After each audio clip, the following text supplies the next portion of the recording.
नमस्कार दर्शकों, स्वागत है आपका हमारे चैनल एस्ट्रो सारथी में, जहां हम ग्रहों की चाल, भाग्य के संकेत और समय के रहस्य को सीधा ज्योतिष की दृष्टि से समझने की कोशिश करते हैं, वह भी बिल्कुल सरल और साधारण सी भाषा में। मैं आचार्य शिवी आप सभी का हार्दिक अभिनंदन करती हूँ।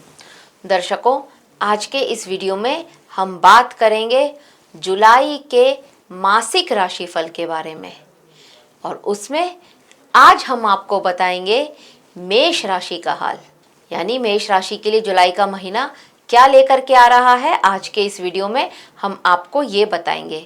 लेकिन उससे पहले अगर आपने हमारे चैनल एस्ट्रो सारथी को सब्सक्राइब नहीं किया है तो तुरंत सब्सक्राइब कीजिए, ताकि ज्योतिष से जुड़ी हुई सारी महत्वपूर्ण जानकारियां आप तक सही समय पर पहुंच सकें।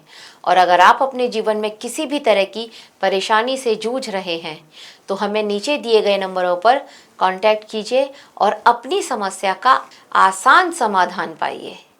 तो चलिए देर ना करते हुए शुरू करते हैं मेष राशि का हाल जुलाई के महीने में। यहाँ पर हम बात करते हैं सबसे पहले ग्रहों की स्थिति की, ग्रहों के होने वाले गोचर के बारे में। देखिए, मेष राशि और मेष राशि के स्वामी कौन होते हैं? मंगल ग्रह। मंगल ग्रह यहाँ पर वृषभ राशि में रहने वाले हैं। आपकी राशि के स्वामी और आपकी अष्टम राशि के स्वामी होते हैं मंगल, और ये आपके धन भाव में रहने वाले हैं। सूर्य ग्रह की बात कर लेते हैं। सूर्य जो कि आपके 5वें भाव के स्वामी हैं, ये सूर्य ग्रह शुरुआत में रहने वाले हैं मिथुन राशि में, यानी कि आपके 3रे भाव में, और 16 तारीख को गोचर करेंगे और ये आ जाएंगे आपके 4th भाव में। बुध ग्रह की बात कर लेते हैं। बुध ग्रह जो कि वक्रीय अवस्था में चल रहे हैं और 7 तारीख को ये वक्रीय अवस्था में ही मिथुन राशि में गोचर कर जाएंगे, मतलब कर्क राशि से मिथुन राशि में गोचर कर जाएंगे। ये आपके 3रे भाव और आपके 6ठे भाव के स्वामी होते हैं, और ये मिथुन में गोचर करेंगे और 24 जुलाई को ये मार्गी भी हो जाएंगे। गुरु ग्रह की स्थिति देख लेते हैं। गुरु ग्रह जो आपके भाग्य भाव के स्वामी हैं, आपके व्यय भाव के स्वामी हैं, 12वें भाव के स्वामी हैं, ये गुरु ग्रह यहाँ पर उच्च की स्थिति में रहने वाले हैं आपके 4th भाव में, कर्क राशि में। तो कर्क राशि में सूर्य भी हैं और गुरु भी हैं। सूर्य 16 तारीख से आ जाएंगे और गुरु वहां पर शुरुआत से ही, जून से ही गुरु यहाँ पर 4th भाव में रहेंगे। और 15 तारीख को, क्योंकि सूर्य यहाँ पर आ जाएंगे, तो 15 तारीख से ये गुरु अस्त भी हो जाएंगे। अब शुक्र ग्रह की स्थिति देखते हैं। शुक्र आपके धन भाव के स्वामी होते हैं और आपके 7म भाव के स्वामी होते हैं, और ये शुक्र ग्रह यहाँ पर 4 तारीख को गोचर करेंगे और ये आ जाएंगे आपके 5म भाव में। 5वां भाव जिसे कहा जाता है प्रेम का भाव, वहां पर आ जाएंगे सिंह राशि में, और सिंह राशि में केतु पहले से ही विराजमान है। शनि की स्थिति यह है कि शनि आपके 12वें भाव में गोचर कर रहे हैं और 26 तारीख को ये शनि वक्रीय हो जाएंगे माह के अंत में। राहु कुंभ राशि में है 11वें भाव में, और केतु सिंह राशि में 5वें भाव में। यहाँ पर एक बहुत ही अच्छी बात होने वाली है, और वो बात ये है कि 4 तारीख को जैसे ही शुक्र ग्रह सिंह राशि में प्रवेश करेंगे, तो यहाँ पर जो काल सर्प दोष बन रहा था पिछले लगभग 2-2.5 महीने से, अब वो काल सर्प दोष यहाँ पर भंग हो जाएगा, समाप्त हो जाएगा। तो अब ये ग्रहों की स्थिति क्या लेकर के आ रही है जुलाई के महीने में मेष राशि वालों के लिए, उस पर भी एक नजर डाल लेते हैं। तो जुलाई का महीना मेष राशि वालों के लिए अत्यंत महत्वपूर्ण रहने वाला है।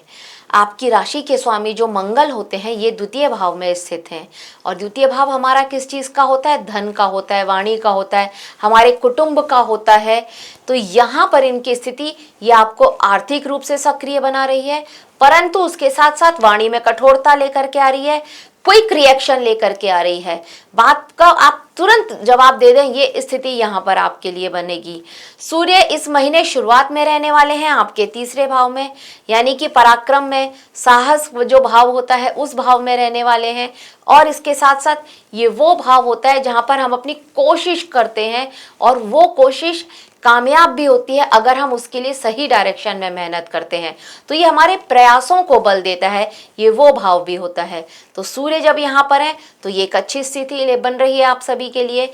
इसके बाद 16 तारीख को जब सूर्य यहाँ से चतुर्थ भाव में गोचर करेंगे तो यहाँ पर आपके माता का भाव होता है, ये चतुर्थ भाव आप सुख का भाव होता है, हमारे आंतरिक शांति का भाव होता है ये।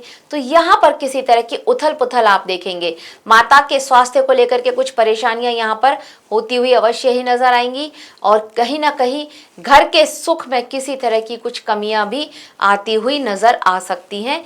ये आपको थोड़ा सा ध्यान देना होगा। यहाँ पर चतुर्थ भाव में यहाँ पर गुरु भी है। अब गुरु जब यहाँ पर चतुर्थ भाव में है तो ये आपके ऊपर एक दिव्य कृपा का संचार हो रहा है। क्योंकि चतुर्थ भाव में गुरु वैसे भाव से उच्च हो गए और क्योंकि ये कर्क राशि में है तो ये राशि से उच्च भी हो गए। तो यहाँ पर आपके लिए आपके घर परिवार की खुशियों की रक्षा ये गुरुदेव यहाँ पर कर रहे हैं। कहीं ना कहीं छोटे घर में रह रहे थे, अब बड़े घर के चांसेस भी यह गुरु आपके लिए बना रहे हैं। तो घर परिवार में एक शांति और स्थिरता का माहौल लेकर के आ रहे हैं यह गुरु आपके लिए। शुक्र यहाँ पर जो कि 5वें भाव में स्थित है तो ये प्रेम, संतान और शिक्षा के भाव में यहाँ पर रह करके ये आपका ध्यान वहाँ पर खींच रहे हैं। और कहीं ना कहीं जो अभी तक आप ये महसूस कर रहे थे कि प्रेम में किसी तरह की एक नीरसता आ गई थी, क्योंकि केतु भी यहीं बैठे हैं, तो किसी ना किसी तरह की एक नीरसता आ गई थी या गलतफहमी हो रही थी, अब शुक्र के यहाँ आने से थोड़ा सा आप यहाँ देखेंगे कि प्रेम में प्रेम की वृद्धि भी होती हुई नजर आ रही है। कहीं ना कहीं आपके प्रेम में अब आपको अपने जो पार्टनर है उसके साथ में अगर कुछ गलतफहमियां चल रही थी वो गलतफहमियों को दूर करते हुए यहाँ पर ये शुक्र भी नजर आएंगे। इसके साथ साथ यहाँ पर शुक्र के आने से काल सर्प दोष जो है उसका प्रभाव भी यहाँ पर शिथिल होता हुआ नजर आएगा और जीवन में जो किसी भी तरह की आपके रुकावट आ रही थी काल सर्प दोष की वजह से, अब वो रुकावटें समाप्त होती हुई आपको नजर आएंगी। स्पेशली पढ़ाई के मामले में या संतान के लिए आप इंतजार कर रहे थे तो अब उस मामले में भी आपको एक अच्छे समाचार मिलने के योग नजर आएंगे। बुध जो कि 3रे भाव में वक्रीय अवस्था में है तो आपके विचारों में आपका जो कम्युनिकेशन है या निर्णय लेने में थोड़ी उलझने भी पैदा कर सकते हैं यह बुध। तो ये थोड़ा सा ध्यान रखने वाली बात हो जाएगी। ये प्रारंभिक दिनों में थोड़ा भ्रम की स्थिति रह सकती है, आप कहेंगे कुछ सामने वाला समझेगा कुछ, ये वाली स्थिति भी रहेगी। मंगल जो कि 2रे भाव में है ये वाणी को तीव्र बना रहे हैं, तो इस तरह की स्थिति यहाँ पर आपके लिए लगभग 24 तारीख तक चलने वाली है। क्योंकि 24 तारीख के बाद ये बुध मार्गीय हो जाएंगे, तब यहाँ पर आपके विचारों में क्लैरिटी भी आएगी और आप जो भी डिसीजन लेंगे वो सारे डिसीजन की क्षमता आपकी सुदृढ़ होगी और मजबूत डिसीजन आप इस समय में ले पाएंगे। ये वो समय होगा शनि का द्वादश भाव में स्थित होना। और 26 तारीख को जब ये वक्रीय हो जाएंगे, वो तो माह के अंत में ही होंगे, लेकिन द्वादश भाव में शनि, इनकी 3री दृष्टि पड़ेगी आपके धन भाव पर। तो यहाँ पर यह स्थिति होगी कि धन जोड़ने की तरफ तो आपका ध्यान अवश्य ही जाएगा, लेकिन धन संचित नहीं हो पाएगा। कहीं ना कहीं कोई ना कोई एक ऐसा साधन बन जाएगा कि आपका धन खर्चा हो, ये स्थिति यहाँ पर बनेगी। बहुत ज़्यादा चांसेस है अगर कोर्ट कचहरी का कोई मामला चल रहा है तो वहाँ पर धन खर्चा हो, इस तरह की स्थिति बनेगी। और यहाँ पर एक स्थिति और भी बन सकती है कि अगर घर से कोई हॉस्पिटल में एडमिट है या कहीं ना कहीं आपको हॉस्पिटल में खर्चा करना पड़ सकता है, इस तरह के योग भी यहाँ पर आपके लिए इस माह में बनते हुए अवश्य ही नजर आएंगे। राहु की स्थिति ऐसी है कि राहु जो कि 11वें भाव में बैठे हैं, तो यहाँ पर बैठ करके ये थोड़ा प्रेम में कंफ्यूजन लेकर के आ रहे थे, पढ़ाई में भी आपका मन नहीं लग रहा था, ये स्थिति यहाँ राहु ने बनाई थी। और मेहनत तो कर रहे थे लेकिन कहीं ना कहीं वो मेहनत व्यर्थ जा रही थी, सही डायरेक्शन में मेहनत नहीं हो पा रही थी। पर अब ये राहु यहाँ पर आपकी नेटवर्किंग को भी बहुत स्ट्रांग करेंगे और इसके साथ साथ मेहनत का फल भी आपको मिले ये भी निश्चित करेंगे ये राहु। शनि की जो 10वीं दृष्टि है ये भाग्य भाव पर पड़ेगी और भाग्य भाव का स्वामी गुरु वो उच्च का होकर के बैठा है। तो ये एक इतनी अच्छी स्थिति आपके लिए बन रही है कि भाग्य का आपको भरपूर साथ मिलने वाला है इस समय में। गुरु भी उच्च के हैं और उसके साथ साथ शनि भी ये निश्चित कर रहे हैं कि भाग्य, कोई काम ऐसा जो आपका अब तक नहीं बन पा रहा था, वो काम अब आपका भाग्य के आपका साथ मिले और वो काम बन जाए, ये स्थिति यहाँ पर आपके लिए बनेगी। तो ये एक अच्छा समय है आपके लिए। अब देख लेते हैं ये आपके जीवन के विभिन्न पहलुओं पर क्या असर डालेगा।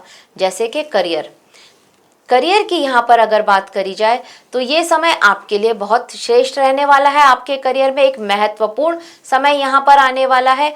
कुछ नए कार्यों की जिम्मेदारियां यहाँ पर आपको मिल सकती हैं। अगर आप सरकारी क्षेत्र में काम कर रहे हैं तो यहाँ पर एक स्टेबिलिटी आएगी आपके काम में, आप ऐसा महसूस करेंगे। और कहीं ना कहीं वर्क प्लेस पर एक सम्मान मिलने के योग भी बन रहे हैं। प्रमोशन चाहते थे उसके योग भी यह बृहस्पति आपके लिए निश्चित कर रहे हैं। तो प्रमोशन के चांसेस भी यहाँ पर आपके लिए बनते हुए नजर आ रहे हैं और उसके साथ साथ ट्रांसफर का योग भी निश्चित हो रहा है। सेम अगर आप प्राइवेट उसमें जॉब करते हैं तो प्रमोशन के चांसेस यहाँ पर अवश्य ही बनते हुए नजर आ रहे हैं। आपको अपनी प्रतिभा दिखाने का, अपना टैलेंट दिखाने का मौका अपने वर्क प्लेस पर मिले, ये स्थिति यहाँ पर बनेगी। और वरिष्ठ अधिकारियों से आपका जो संवाद करने का जो जब आपको मौका मिलेगा, वहां पर आपको थोड़ा सावधान रहना होगा, क्योंकि बुध की वक्री होना ये वो स्थिति होगी जैसा कि शुरुआत में भी बनाया, आप कहेंगे कुछ और वहां पर समझा कुछ और जाए, ये हो सकता है। गलतफहमी यहाँ पर आप लोगों के बीच में क्रिएट हो सकती है, तो ये थोड़ा सा ध्यान देना होगा। माह के उत्तरार्ध में स्थिति अवश्य ही सुधरेगी और प्रयासों को उचित मान्यता मिलेगी आपके। अगर आप व्यापारी हैं तो यहाँ पर आपकी जितनी प्लानिंग है आप अपने व्यापार को लेकर के कर रहे हैं वो सारी सफल पड़ने वाली है। पंचम भाव में शुक्र की स्थिति ये आपकी क्रिएटिविटी और आपको एक आकर्षण प्रदान कर रही है। आपकी क्रिएटिविटी जो है अपने व्यापार को लेकर के कुछ अलग तरह से सोचना, और वो पूरा का पूरा जो भी आप सोचते हैं, जो प्लानिंग कर रहे हैं, वो सारी प्लानिंग कहीं ना कहीं आप अपने व्यापार पर जब लागू करेंगे तो वो सफल होती हुई आपको नजर आएंगी। थोड़ा सा डिले होगा और इसमें कहीं ना कहीं भाग्य का साथ भी आपको मिलेगा। तो ये एक अच्छी स्थिति। अगर आप व्यापारी हैं तो आप थोड़ा डिफरेंट तरीके से सोचिए, थोड़ा अलग तरीके से सोचिए, सफलता आपको आपके व्यापार में अवश्य ही यहाँ पर मिलेगी। अब विद्यार्थियों की बात कर लेते हैं। देखिए, अगर आप विद्यार्थी हैं तो यहाँ पर इस समय में आपको कुछ मिश्रित परिणाम मिलने वाले हैं। शुरुआत में बुध वक्री हैं तो इस तरह से ये होगा कि एकाग्रता की कमी यहाँ पर रहने वाली है, भ्रम की स्थिति रहने वाली है, कंफ्यूजन रहने वाला है। आप जानते हैं कि आप सही कर रहे हैं क्वेश्चंस को, लेकिन फिर भी कहीं ना कहीं एक मन में कंफ्यूजन रहेगा और आपको किसी और से ये कहलवाना पड़े, किसी और की हेल्प की जरूरत पड़े, ये स्थिति यहाँ पर बनती हुई आपके लिए नजर आएगी। लेकिन ये सिर्फ शुरुआत का ही समय होगा। माह के उत्तरार्ध में स्थिति सुधर जाएगी और आप ये देखेंगे कि आपके अंदर एक अलग तरह की पावर यहाँ पर नजर आएगी। आपकी क्षमता बढ़ेगी यहाँ पर। और अगर आप किसी रिसर्च में काम करते हैं तो यहाँ पर आप एक नए दृष्टिकोण से अपने उस काम को करें। ये वो समय आपके लिए जुलाई के महीने में आएगा। प्रेम जीवन की बात कर लेते हैं अगर, तो ये महीना अत्यंत मधुर रहने वाला है।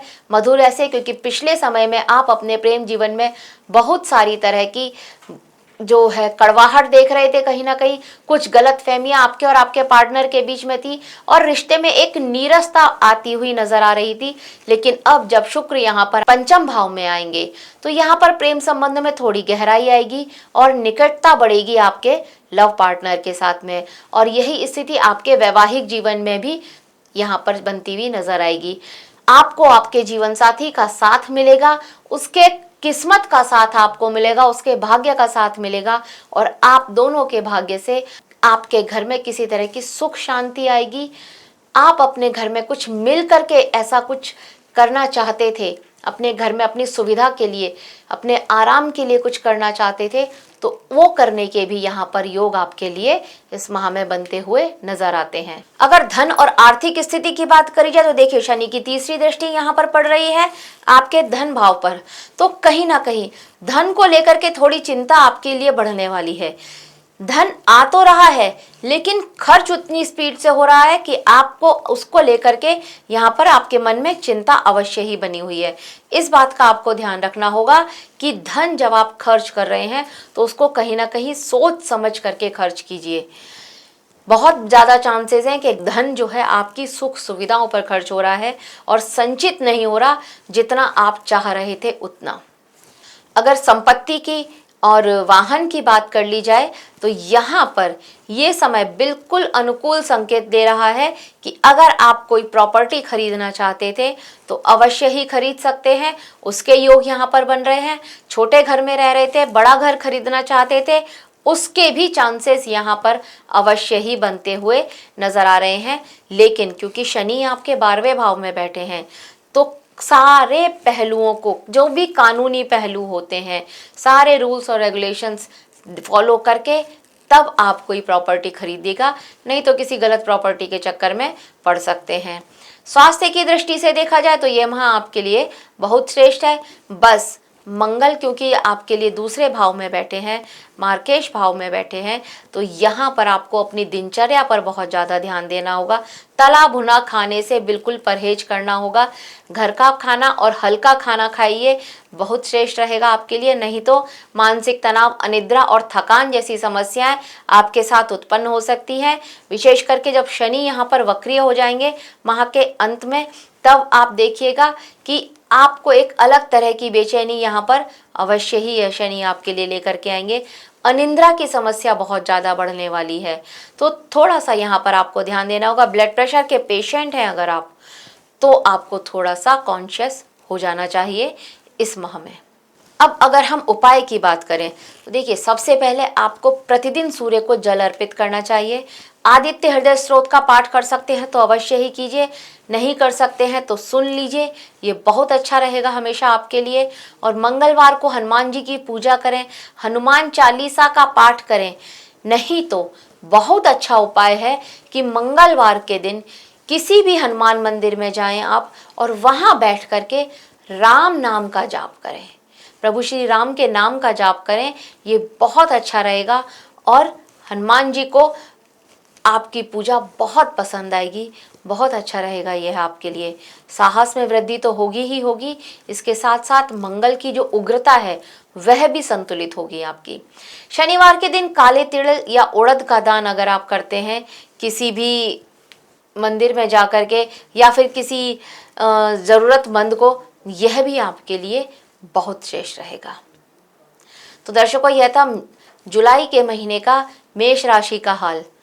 आशा करते हैं आपको हमारे द्वारा दी गई जानकारी अच्छी लगी होगी। अगर अच्छी लगी है तो हमारे वीडियो को लाइक करें, शेयर करें और हमारे चैनल एस्ट्रो सारथी को सब्सक्राइब करना ना भूलें। और अगर आप अपने जीवन में किसी भी तरह की समस्या से जूझ रहे हैं तो अभी नीचे दिए गए नंबरों पर कांटेक्ट कीजिए और हमसे अपनी समस्या का आसान समाधान पाइए। धन्यवाद।